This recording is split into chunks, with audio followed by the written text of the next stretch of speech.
இந்த உலகத்தோட 50 மிகப்பெரிய பேரரசுகள்ல 5வது இடத்துல இருக்க பேரரசு தான் ராஷிதுன் காலிஃபேட். இதோட தலைநகரம் மதீனா. 632வது பொது ஆண்டிலிருந்து 661வது பொது ஆண்டு வரைக்கும் 29 ஆண்டுகள் அரேபிய தீபகற்பத்தில் இந்த பேரரசு இருந்திருக்கு. மன்னர் அபூபக்கரால் தோற்றுவிக்கப்பட்ட இந்த பேரரசை 4 பெரிய அரசர்கள் ஆட்சி செஞ்சிருக்காங்க.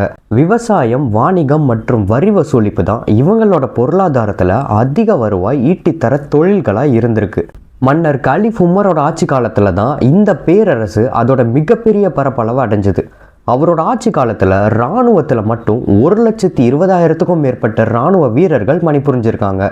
மக்கள் தொகையில் 3 கோடிக்கும் மேற்பட்ட மக்கள் வாழ்ந்திருக்காங்க. 61 லட்சம் சதுர கிலோமீட்டருக்கும் மேலே இந்த பேரரசோட பரப்பளவு இருந்திருக்கு.